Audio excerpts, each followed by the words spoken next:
Okay students, assalamu alaikum. Some important mathematics questions for lower TOPA test admission 2021. Question number 1 De Morgan law का question है। अक्सर paper में आ जाता है De Morgan law को प्रूव करें, बस इतना सही दिया होगा। ठीक है, u a और b ये तीन वैल्यूज आपके पास हैं। अगर u तो मैंने भी सीधा सीधा दे दिया, क्या पता वो लोग आपको सेट डिस्क्रिप्टिव फॉर्म में दे दे या वर्ड्स वो जो दूसरी फॉर्म है ना description form, set descriptive form में भी दे सकते हैं, सेट बिल्डर फॉर्म में भी दे सकते हैं और इस तरह के टेबुलर फॉर्म में भी दे सकते हैं। अगर सेट बिल्डर फॉर्म में दे दिया या डिस्क्रिप्टिव फॉर्म में दे दिया the set of first 10 natural numbers, तो उससे सबसे पहले आप लोगों ने इस तरह का टेबुलर फॉर्म बनाना है। ठीक है, एक्सरसाइज नंबर 1.1 को अच्छी तरह से स्टडी कर ले ताकि आप लोग सेट के किसी भी फॉर्म से टेबुलर फॉर्म आसानी से बना सकें। टेबुलर फॉर्म बनाने के बाद आपने डिमॉर्गन लॉ प्रूव करना है। तो अभी तो मैंने सीधा सीधा सवाल दे दिया जो आपके सामने नज़र आ रहा है। डिमॉर्गन लॉ को प्रूव करने के लिए आप सबसे पहले क्या करेंगे, ए यूनियन बी का होल कंप्लीमेंट मालूम करना है लेफ्ट हैंड साइड, फिर राइट हैंड साइड भी मालूम करना है। ठीक है, अब A union B whole complement को मालूम करने के लिए मुझे यू में से ए यूनियन बी माइनस करना है। तो सबसे पहले तो मैं ए यूनियन बी मालूम करूंगा, उसके बाद यू में से माइनस करूंगा। तो first of all I will find A union B.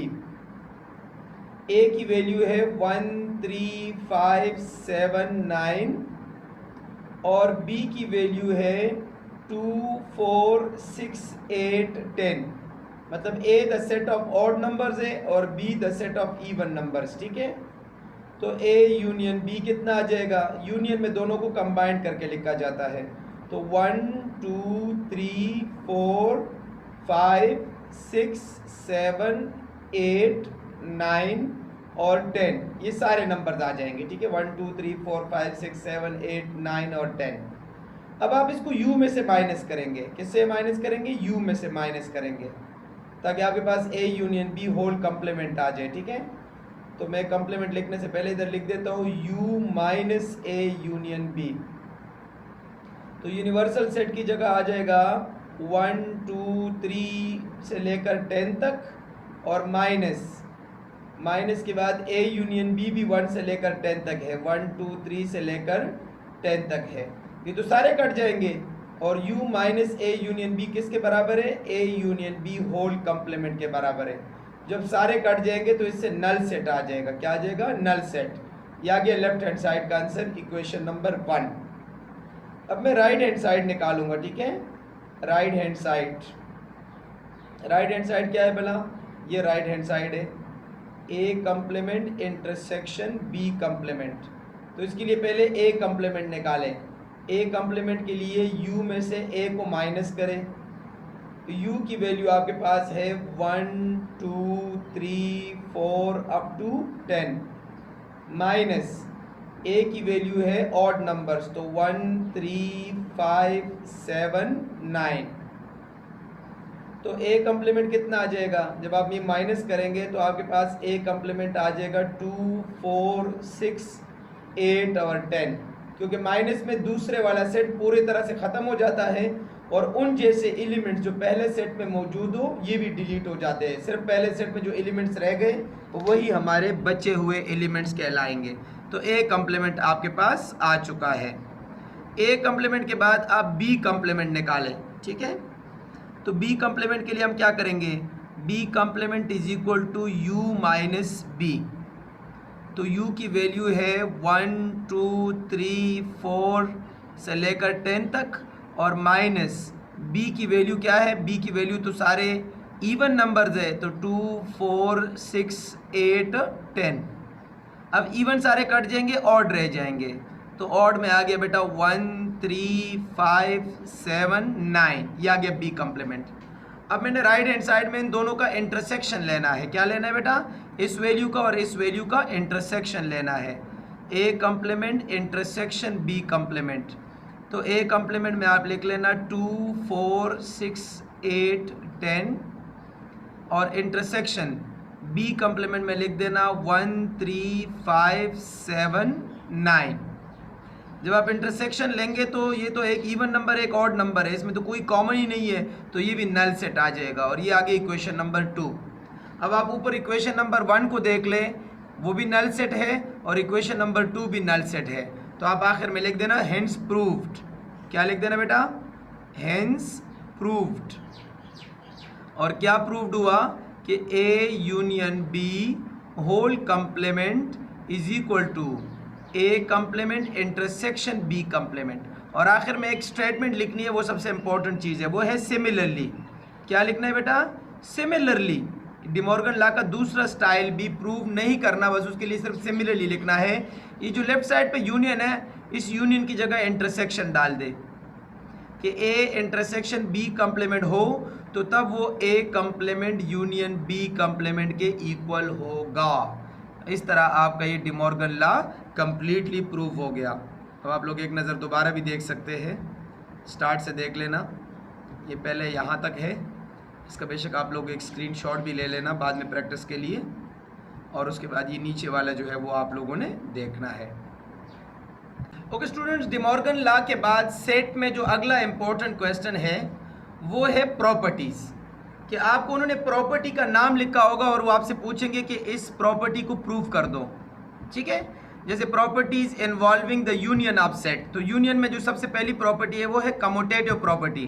तो अगर वो क्वेश्चन में सिर्फ बोले कम्यूटेटिव प्रॉपर्टी को प्रूव कर दो यूनियन की, तो आप लोगों ने A union B is equal to B union A लिखना है। ये है कम्यूटेटिव प्रॉपर्टी ऑफ यूनियन। आज मैं आप लोगों को क्लास 7 बुक के मैक्सिमम इंपॉर्टेंट एग्जाम्पल्स करा दूंगा। ठीक है, जैसे एग्जाम्पल नंबर 1 कम्यूटेटिव प्रॉपर्टी पे है, तो उन्होंने ये नहीं लिखा होगा कि A union B is equal to B union A prove करे, बल्कि उन्होंने सिर्फ लिखा होगा कम्यूटेटिव प्रॉपर्टी प्रूव करे। इस तरह अगर वो बोले एसोसिएटिव प्रॉपर्टी प्रूव करे, तो ये एसोसिएटिव प्रॉपर्टी है, A union B union C is equal to A union B union C. इसी तरह सेम यही कम्यूटेटिव और एसोसिएटिव प्रॉपर्टी इंटरसेक्शन के भी हो सकते हैं। Commutative property of intersection and associative property of intersection. अच्छा, ये प्रॉपर्टी याद रख लेना, identity property with respect to union. अगर आ जाए ना यूनियन की आइडेंटिटी प्रॉपर्टी, तो उसमें आपने ये प्रॉपर्टी करना है, A union null set is equal to A union phi is equal to A आना चाहिए। बस यही आपने प्रूव करना है। ए का आपने नल सेट के साथ यूनियन लेना है तो वो ए ही आएगा।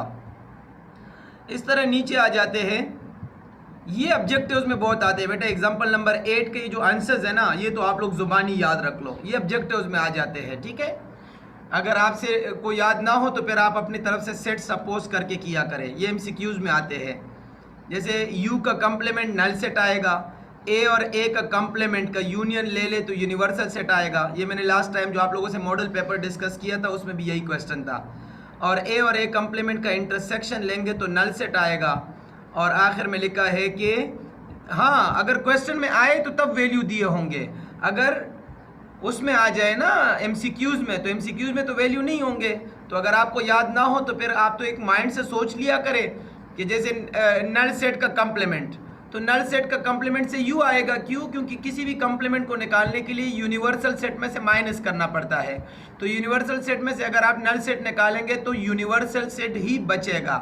तो ये आप अपने माइंड से कॉमन सेंस से भी कर सकते हैं, और अगर कॉमन सेंस से ना कर सको तो फिर आप लोग पेज पे खुद से सेट लेके आंसर निकाला करें। ठीक है, अच्छा, जिस तरह वो इंटरसेक्शन के थे इस तरह कंप्लीमेंट के यूनियन के प्रॉपर्टीज़ भी है, बल्कि कंप्लीमेंट के प्रॉपर्टीज़ यही मैंने आप लोग को अभी बता भी दिए, ये भी आप लोग को बता भी दिए। ठीक है, आगे चलते हैं नेक्स्ट चैप्टर की जानिब। Okay students, chapter number 5 class 7 book Punjab में इंपॉर्टेंट एग्जांपल्स करा रहा हूँ आज के लेक्चर में, और ऐसे एग्जांपल्स करा रहा हूँ जो आप लोग के लोअर टोपा के पेपर में आ सकते हैं, काफ़ी चांसेस है।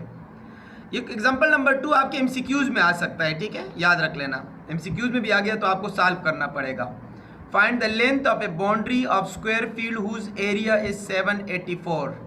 784 अगर एरिया है तो लेंथ निकालने के लिए 784 का आप अंडर रूट ले, स्क्वायर रूट ले ले। ठीक है, स्क्वायर रूट आप डिवीजन मेथड से भी ले सकते हैं और उससे भी ले सकते हैं, किस चीज़ से भला, फैक्टराइजेशन से भी ले सकते हैं। 28 मीटर एक साइड की लेंथ आ गई। अब आपने पूरे स्क्वायर फील्ड की बाउंड्री मालूम करनी है ना, तो बाउंड्री में तो चारों साइड्स होते हैं, तो चारों साइड्स के लिए टर्मिनोलॉजी का नाम है पैरामीटर। तो पैरामीटर आप मालूम करें, तो आप ये जो 28 है इसको 4 से मल्टीप्लाई करें, मतलब चारों साइड्स का लेंथ आ जाएगा 112 metre.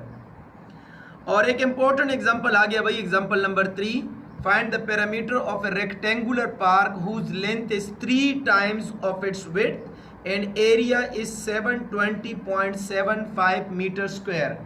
Also calculate the cost of fencing the park at the rate of rupees 195 per meter.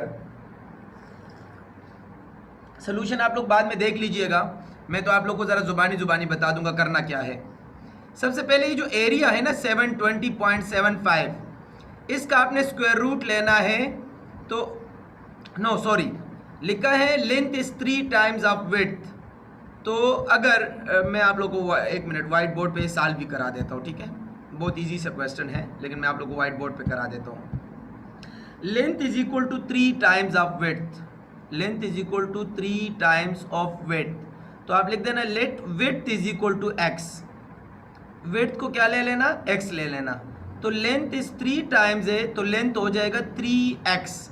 Okay, अब एरिया उन्होंने कितना दिया है, एरिया दिया हुआ है 720.75। ओके, एरिया कितना है 720, रेक्टेंगल है, ठीक है बेटा, 720.75 मीटर स्क्वायर एरिया है। एरिया की जगह लिख ले length multiply by width, 720.75 metre square, तो लेंथ की वैल्यू लगा देना 3x और विड्थ की वैल्यू लगा देना x is equal to 720.75 metre square. तो 3x square is equal to 720.75 metre square, 3 जाके डिवाइड हो जाएगा, तो 720.75 डिवाइडेड बाय 3। अब डिवीजन तो कम से कम आप लोग खुद कर सकते हैं ना, डिवीजन आप लोग काइंडली रफ वर्क में खुद कर लीजिएगा। ओके स्टूडेंट्स, तो एक्स स्क्वायर की वैल्यू आ गई 240.25 डिवीजन के बाद, ठीक है। अब चूंकि आपको एक्स चाहिए, तो एक्स की वैल्यू कितनी होगी, तो आप दोनों साइड पे क्या ले लेना, स्क्वायर रूट ले लेना। अब यहाँ पे मैं आप लोग को square root by division method तो नहीं समझा सकता, उसकी एक अलग वीडियो मौजूद है, वो आप लोग देख लेना, मैं डिस्क्रिप्शन में लिंक भी दे दूंगा। 240.25 का आपने क्या लेना है, स्क्वायर रूट लेना है। तो 240.25 का स्क्वायर रूट ये सामने स्क्रीन पे आपको नजर आ रहा है, डिवीजन मेथड से लिया गया, और इसकी वेट मतलब जो x की वैल्यू आ जाएगी वो आ जाएगी 15.5 आ जाएगी x की वैल्यू। x की वैल्यू आपके पास आ गई 15.5 मीटर, मतलब इसका स्क्वायर रूट खोला तो 15.5। इसमें आपके पास विड्थ आ गया, क्या आ गया, विड्थ, तो विड्थ आ गया 15.5 मीटर। अब लेंथ कितना होगा, तो लेंथ तो बराबर होता है 3 मल्टीप्लाई बाय विड्थ ना, तो 3 मल्टीप्लाई बाय x, तो 3 को 15.5 से मल्टीप्लाई करेंगे तो ये आ जाएगा 46.5 मीटर। अब आप पैरामीटर मालूम करें, तो पैरामीटर का फार्मूला है 2 इंटू लेंथ प्लस विड्थ, तो 2 इंटू लेंथ की जगह 46.5 और प्लस विड्थ की जगह 15.5। जब आप इसको प्लस करेंगे तो आपके पास कितना आ जाएगा, उधर ही से देख लेते हैं, 62 multiply by 2 is equal to 124, इससे 62 आ गया, और जब 2 से मल्टीप्लाई करेंगे तो 2 6 जार 12, 2 2 जार 4, 124 मीटर आपके पास पैरामीटर आ गया। कॉस्ट के लिए क्या करेंगे, इस 124 को यूनिट कास्ट से मल्टीप्लाई करें, जो उन्होंने आखिर में यूनिट कास्ट दिया है ना 195 रुपीज़, उससे मल्टीप्लाई कर ले, ठीक है, 195 से मल्टीप्लाई कर ले तो आपके पास आ जाएगा 24,000, कितना लिखा है 185। मैं बार बार उधर से इसलिए देख रहा हूँ ताकि मैं आप लोग का टाइम सेव कर सकूँ, मुझे कैलकुलेशन ना करनी पड़े। 24,185, तो ये बेटा एक इम्पॉर्टेंट क्वेश्चन था आपके पेपर के लिए जो मैंने आप लोगों को करवा दिया। उससे नेक्स्ट इम्पॉर्टेंट क्वेश्चन की जानिब चलते हैं।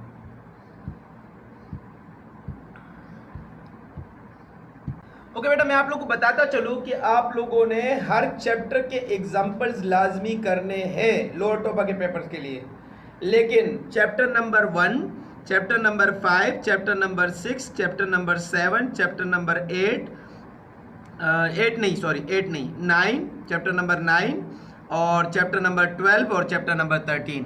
ये जो मैंने नाम ले लिया ना, ये वाले एग्जाम्पल्स तो आपने 100% करने हैं भाई, 100% करने हैं, ठीक है। अब इस एग्जाम्पल नंबर 1 को देख लें। Ghazi earn 7500 rupees in 2 weeks. What will he earn in 2 days if he works 6 days a week? इस क्वेश्चन को ज़रा गौर से देख लेना बेटा। अब मैं आप लोगों को ना इसको वाइट बोर्ड पे सॉल्व करा देता हूँ, तो मेरा मेथड थोड़ा सा इजी होता है, मैं इसलिए वाइट बोर्ड पे ही प्रेफर करता हूँ कि सॉल्व करवा दूँ। अब मैं इस क्वेश्चन को अभी वाइट बोर्ड पे लेकर जा रहा हूँ, ठीक है। गाजी अर्न 75 इन 2 वीक्स। 2 वीक्स का मतलब क्या हो जाएगा? 2 वीक्स का मतलब हो जाएगा 12 डेज, क्योंकि एक वीक में वो 6 डेज ले रहे हैं, ठीक है। और अगर आप ज़्यादा काम करेंगे तो ज़्यादा पैसे कमाएंगे, ज़्यादा दिन तो ज़्यादा पैसे, कम दिन तो कम पैसे। इसका मतलब ये डायरेक्ट प्रोपोर्शनलिटी है। ये क्या है? Direct proportionality. 2 वीक्स है तो आप यहाँ लिख ले नंबर ऑफ डेज, इस मेथड से करें, सबसे ईजी है। नंबर ऑफ डेज 12 हो जाएंगे और अर्निंग कितनी होगी? अगर 12 डेज गाजी ने काम किया तो 7500 रुपीज़ उसने कमा लिए, ठीक है। और अगर वो 2 दिन काम करेगा तो कितने पैसे कमाएगा? x रुपीज़ कमा लेगा। या तो क्रॉस मल्टीप्लाई से कर लें, या यहाँ भी एरो का निशान ऊपर और इधर भी एरो का निशान ऊपर, ये सबसे आसान तरीका है। x divided by 7500 is equal to 2 divided by 12। तो x is equal to 2 divided by 12 multiply by 7500। जब आप ये मल्टीप्लिकेशन करेंगे तो आपके पास आंसर आ जाएगा कितना भला? 1250 रुपीज़ वो 2 दिन में कमा लेगा। इस तरह ये एक एग्जांपल आपका सॉल्व हो गया और आई थिंक बहुत इजी था, ठीक है। ऐसा भी कर सकते हो, या एक दूसरा मेथड भी है, जैसे मैंने 12 के नीचे 2 लिखा और 7500 के नीचे x लिखा, क्रॉस मल्टीप्लाई करें, x को 12 से मल्टीप्लाई करें, बीच में इज इक्वल टू लिख लें और 2 को 7500 से मल्टीप्लाई करें। लेकिन ये आप तब कर सकते हो जब डायरेक्ट प्रोपोर्शनलिटी हो, ठीक है। अगर डायरेक्ट प्रोपोर्शनलिटी ना हो तो आप क्रॉस मल्टीप्लाई नहीं कर सकते, ठीक है। जब आप इसको सॉल्व करेंगे तो तब भी आपके पास आंसर आ जाएगा 1250 रुपीज़। तो मैंने आप लोगों को दोनों मेथड से समझा दिया। अब आप लोग इसके बाकी एग्जांपल्स काइंडली खुद कर लेना, ठीक है। एग्जांपल नंबर 2, हाँ, एग्जांपल नंबर 2 में जो है वो इनवर्स प्रोपोर्शनलिटी है। 10 boys complete A work in 4 days, in how many days will 20 boys complete the same work. अगर 10 बॉयज़ हैं तो वो काम को कंप्लीट करने में 4 डेज लगा रहे हैं, तो अगर 20 बॉयज़ हो तो सेम वर्क को कंप्लीट करने में कितना टाइम लगेगा? तो ये भी मैं आप लोग को वाइट बोर्ड पे करा देता हूँ, ठीक है, ताकि आप लोग को डायरेक्ट और इनवर्स तो इस लेक्चर में कम से कम समझ आ जाए। मैंने इसको क्यों बोला कि ये इनवर्स है? मैंने इसको इसलिए बोला क्योंकि अगर बॉयज़ की तादाद आप बढ़ाएंगे तो कम दिन में काम ख़त्म होगा, ठीक है। जैसे मैंने लिख दिया बॉयज़ और यहाँ लिख दिया डेज। अगर 10 बॉयज़ हो तो काम ख़त्म हो जाता है 4 दिन में, ओके। अगर 20 बॉयज़ हो तो काम जल्दी ख़त्म होगा ना। अब देखो, तुमने लड़कों की तादाद बढ़ा ली लेकिन काम जल्दी ख़त्म होने का थिंकिंग आ रहा है, तो इसका मतलब ये इनवर्स प्रोपोर्शन है। मतलब इसकी तादाद बढ़ा ली और इसकी तादाद कम हो गई, इसकी तादाद क्या हो गई? कम, इसलिए एरो का निशान अपोजिट होगा। 10 लड़कों से 20 कर दिए लेकिन 4 दिन की बजाय, तो फिर जल्दी काम ख़त्म होगा, इसलिए इनवर्स प्रोपोर्शनलिटी, ठीक है। बहुत इजी सा क्वेश्चन है बेटा। तो इसलिए मैंने एक तीर का निशान ऊपर रखा और एक नीचे रखला। तो x/4, तीर जहाँ से शुरू हो रहा हो ना उसको आपने न्यूमरेटर में रखना है। जैसे 10 से तीर शुरू हो रहा है और 20 पे ख़त्म हो रहा है, तो 10 को ऊपर और 20 को नीचे। 4 दूसरी साइड पे जाके मल्टीप्लाई हो जाएगा। 4 1s are 4, 4 5s are 20, 5 2s are 10। तो x इज इक्वल टू 2, इसका मतलब है 2 दिन में काम ख़त्म हो जाएगा। तो ये आपके MCQs में आ सकता है ये क्वेश्चन, ठीक है। ये मैंने MCQs के लिए फाइनल कर दिया। अब आप लोग को एक क्वेश्चन और बताने लगा हूँ। ओके स्टूडेंट्स, जैसे कि मैंने चैप्टर्स के नाम बता दिए आप लोगों को इस वीडियो में, उन चैप्टर्स के एग्जांपल्स लाजमी करें। और ये 3 एग्जांपल्स के साथ मैं अपना क्लास एंड कर लेता हूँ, ठीक है। एग्जाम्पल नंबर 1 जिसमें प्रॉपर्टी टैक्स मालूम करना है, प्रॉपर्टी की वैल्यू दी है और रेट आपके पास है 0.8%, तो आप सीधा सीधा 0.8% को इस अमाउंट से मल्टीप्लाई करेंगे। और एग्जाम्पल नंबर 1 के बाद एग्जाम्पल नंबर 2 जिसमें आपको टैक्स का अमाउंट दिया है, टैक्स का परसेंटेज भी दिया है, टोटल प्रॉपर्टी मालूम करनी है, तो ये भी आप लोगों ने खुद करना है। एग्जाम्पल नंबर 3, एक कार ख़रीदा, उस पर 16% टैक्स दे दिया, तो बताओ उसने कितना टैक्स दिया। Example number 3